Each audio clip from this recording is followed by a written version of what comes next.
มาเบิ่งสารอวยพรปีใหม่ลาวคลองฐานทองรุนศรีสุริตเลขาธิการใหญ่คณะบริหารงานศูนย์กลางภาค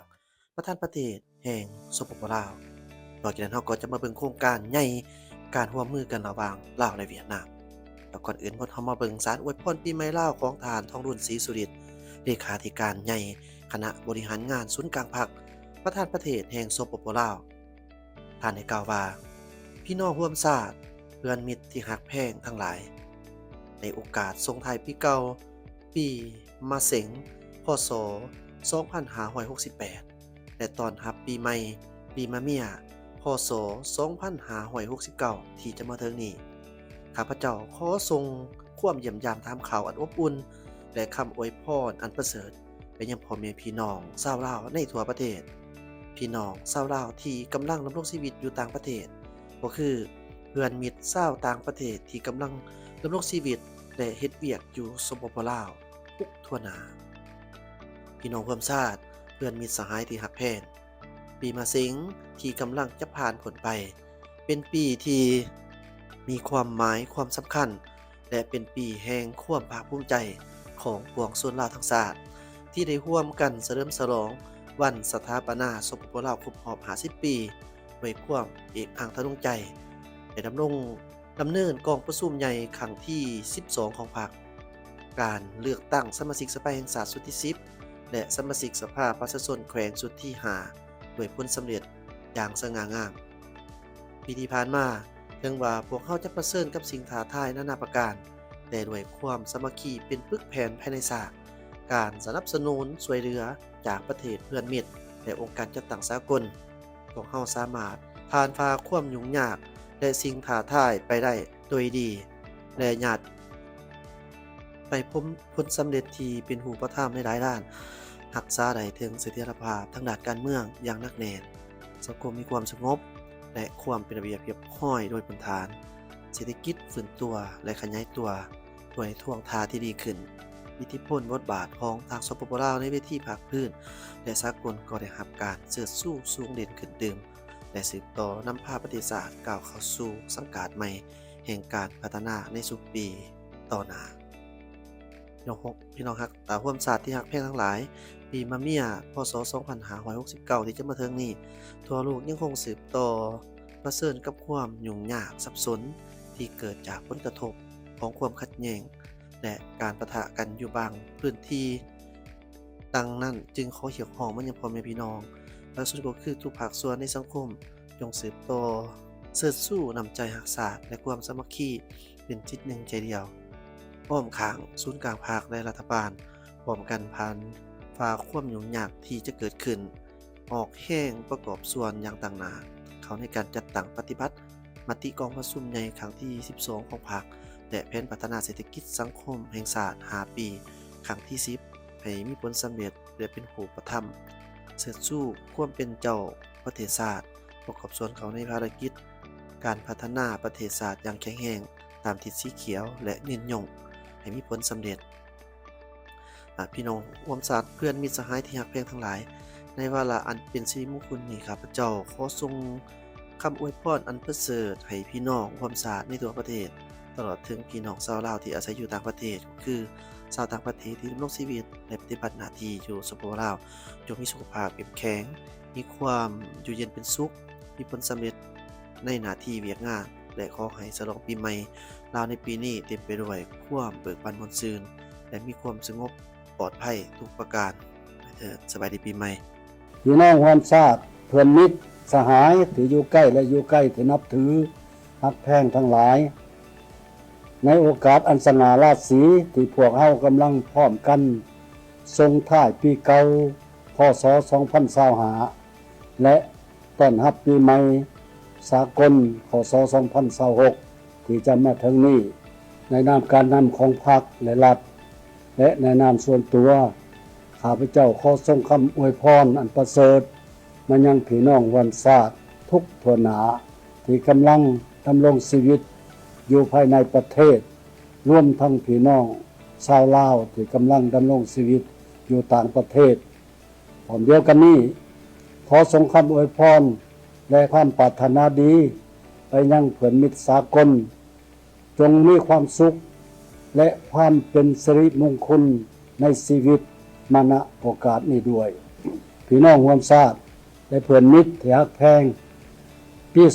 2025ที่กำลังผ่านไปนี้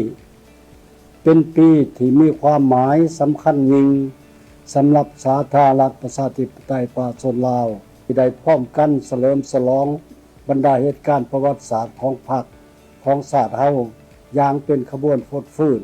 และเต็มไปด้วยความภาคภูมิใจความเบิกบานม่วนซื่นและความเอกอ้างทะนงใจพร้อมกันนั้นปี2025ก็เป็นอีกปีหนึ่งที่ปวงชนลาวทั้งชาติได้ร่วมแห้งร่วมใจกันผ่านพาความยุ่งยากและสิ่งท้าทายทดสอบอันใหญ่หลวงแต่ก็ผ่านพ้นไปได้โดยดีและยังญาติได้ผลสำเร็จหลายด้านที่เป็นพื้นฐาน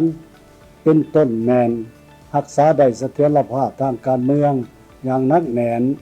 สังคมมีความสงบและความเป็นระเบียบเรียบร้อยเศรษฐกิจสืบต่อฟื้นตัวและขยายตัวด้วยจังหวะที่ดีขึ้น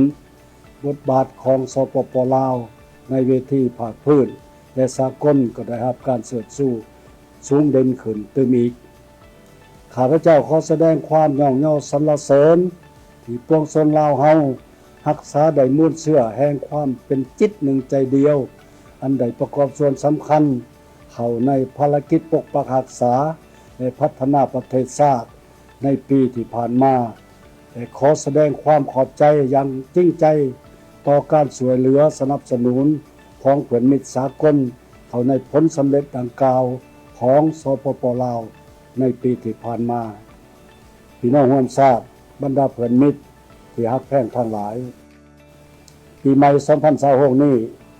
ประเทศชาติของพวกเฮาจะก้าวเข้าสู่บรรดาเหตุการณ์การเมืองสำคัญ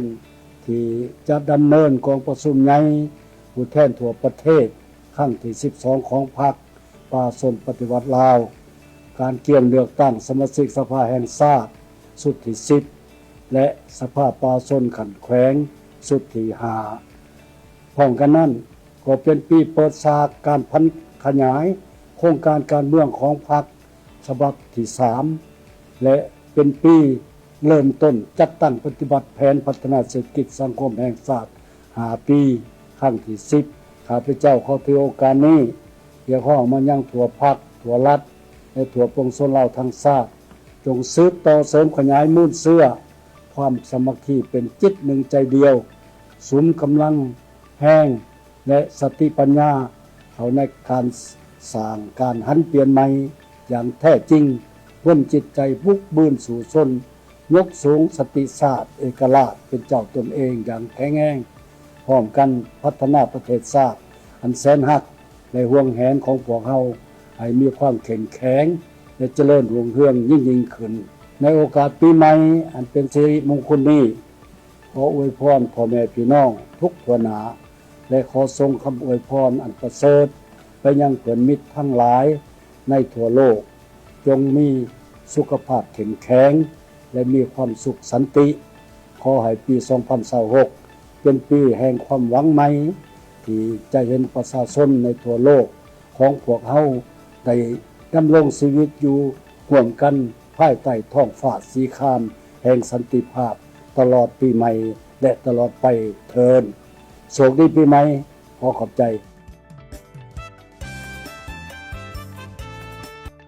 ก็วันนี้เฮามาเบิ่งโครงการร่วมมือกันระหว่างลาวและเวียดนามถือว่าเป็นโครงการที่ใหญ่ที่ทั้งสองประเทศสามารถที่ญาติมาได้และก็ได้มีการร่วมมือกันอย่างสนิทแน่นเพื่อเป็นผลประโยชน์ทั้งสองประเทศครับท่านผู้ชมขอบใจนำเจ้าของคลิปข่าวนี้ด้วยครับ ดังอยู่เขตเทศบาลเมืองแขวงขมวนสาธารณรัฐประชาธิปไตยประชาชนลาวมีโครงการลงทุนขนาดใหญ่ได้รับการจัดตั้งปฏิบัติอีกครั้งคือโครงการคุกคนและปรุงแต่งเกลือกาลีแขวงขมวนโดยกลุ่มบริษัทเคมีเวียดนามเป็นเจ้าของโครงการ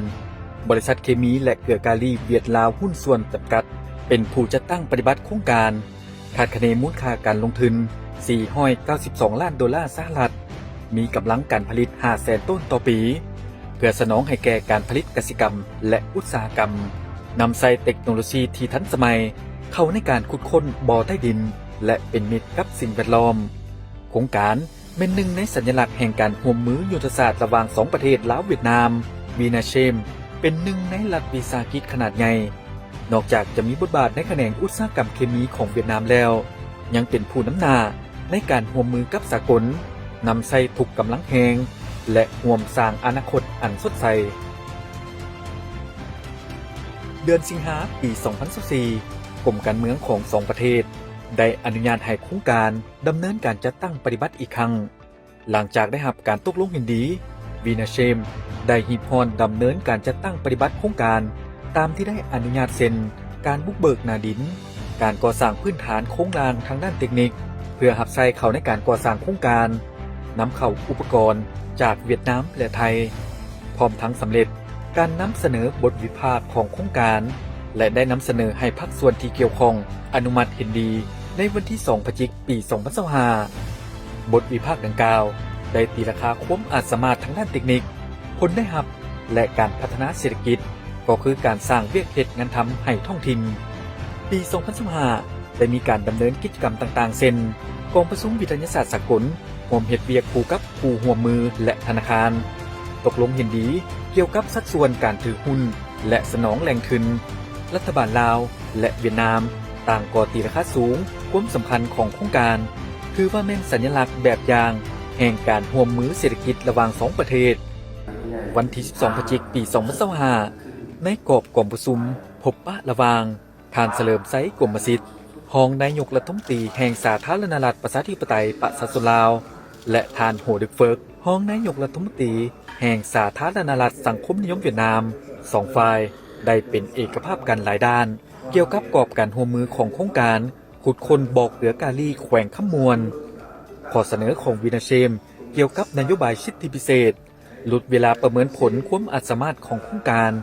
และผลกระทบทางด้านสิ่งแวดล้อมต่างก็ได้รับการสนับสนุนจากภาคส่วนที่เกี่ยวข้องของลาวคือเป็นบาดก้าวสำคัญให้แก้การจัดตั้งปฏิบัติโครงการจากนั้นตั้งแต่เดือนพฤศจิกายน ปี 2025 โครงการได้เริ่มลงมือก่อสร้างอย่างเป็นทางการโดยวางเป้าหมายในการผลิตให้เป็นสินค้าให้ไวที่สุดตามการชี้นำของรัฐบาลลาวและเวียดนามภายหลังดำเนินการผลิตโรงงานจะสนองเกลือกาลีออกสู่ตลาดบรรลุหลายแสนต้นต่อปีพร้อมทั้งสร้างวิกฤตงานทำให้ประชาชนในท้องถิ่นหลายพันตำแหน่งประกอบส่วนสุขยูการพัฒนาเศรษฐกิจและยกสูงชีวิตการเป็นอยู่ของประชาชนอยู่เขตโครงการขึ้นเทือละก้าวโครงการขุดค้นและปรุงแต่งบ่อเกลือกาลีอยู่แขวงคำมวนของสปป.ลาวเป็นโครงการที่มีความสำคัญหลายสำหรับกลุ่มบริษัทวีนาเซมของพวกข้าพเจ้านอกจากโครงการจะนำเอาผลประโยชน์มาสู่ทางเศรษฐกิจแล้วยังประกอบส่วนเพิ่มทวีสายพัวพันธุ์แบบพิเศษเวียดนามลาวในระยะศกปี 2025-2030 กลุ่มบริษัทวีนาเซมได้ถือเอาหนึ่งในหน้าเวียกสำคัญแม่นโครงการขุดค้นและปรุงแต่งบ่อเกลือกาลีย้อนแบบนั้นจึงได้สุ่มทุกกำลังแหงเพื่อดำเนินการก่อสร้างและพัฒนาโครงการสู่ส่วนในฮอดเดือนกรกฎาคมปี 2029 ส่งผลิตภัณฑ์ออกจำหน่ายอยู่ท้องตลาดสามารถเล่าได้ว่าโครงการขุดค้นบ่อเกลือกาลีแขวงขมวนนอกจากเป็นโครงการลงทุนพัฒนาเศรษฐกิจแล้วยังเป็นสัญลักษณ์ของน้ำใจมิตรภาพอันยิ่งใหญ่ระหว่างสองชาติด้วยขนาดการลงทุนความหมายความสำคัญและผลได้รับอันใหญ่หลวงโครงการได้รับการคาดหวังว่าจะกลายเป็นสิ่งยืนยันให้เห็นถึงกำลังแหงในการร่วมมือรอบด้านและความหัดแน่นสายพัวพันระหว่างประชาชนสองชาติลาวเวียดนาม